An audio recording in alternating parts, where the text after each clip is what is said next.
రంగారెడ్డి జిల్లా షాద్నగర్లో ఫెమినా మహిళా సేవా మండలి స్థాపించి 25 సంవత్సరాలు పూర్తి చేసుకున్న సందర్భంగా వ్యవస్థాపకులు ఆలియా సుల్తానా సబియా సుల్తానా ఆధ్వర్యంలో స్థానిక గ్రీన్ గార్డెన్ ఫంక్షన్ హాల్లో సిల్వర్ జూబ్లీ సెలబ్రేషన్స్ కార్యక్రమాలు ఏర్పాటు చేశారు. ఈ కార్యక్రమానికి ఎమ్మెల్యే శంకర్ హాజరై మాట్లాడారు. మహిళలు స్వశక్తితో ఎదగాలని పేర్కొన్నారు. ఫెమినా మహిళా సేవా మండలి ద్వారా గత 25 సంవత్సరాలుగా కొన్ని వందల మంది మహిళలకు కుటుంబిషన్తో పాటు మరిన్ని ఉపాధి శిక్షణ ఇచ్చినట్లు వ్యవస్థాపకులు ఆలియా సుల్తానా సబియా సుల్తానా తెలిపారు. ఈ కార్యక్రమంలో కేశంపేట్ జెడ్పీటీసీ విశాల శ్రవణ్, మాజీ ఎంపీపీ శివశంకర్ గౌడ్, బాబర్ అలీ ఖాన్, రఘు గోపాల్ రెడ్డి, కొంకల్ల చెన్నయ్య, అగ్గనూర్ బస్వం తదితరులు పాల్గొన్నారు.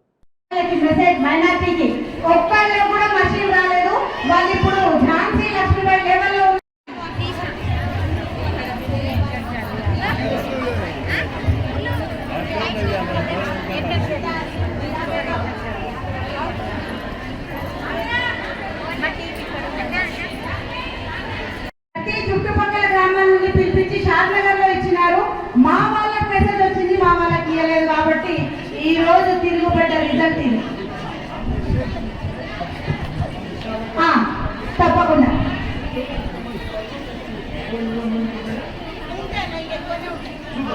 మొత్తం పరుపునగర్ ఇవ్వలేదన్న, షాద్నగర్ పరుపునగర్ మొత్తం ఇవ్వలేదు.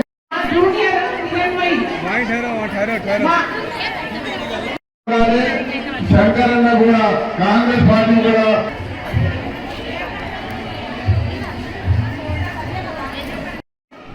ఒకరేమో అక్క ఒకరేమో చెల్లె అనుకుంటాం.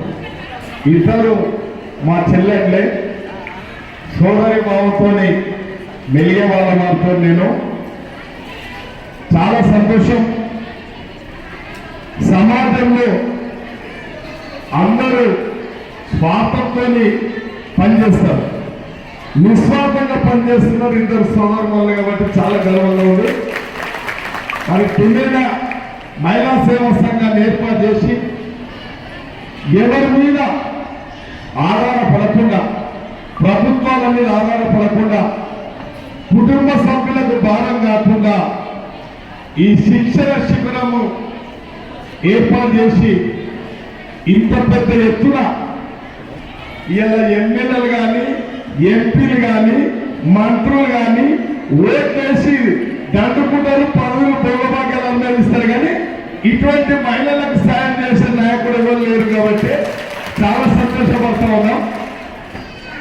భగవంతుడు ఇచ్చిన కానుక వాళ్ళకు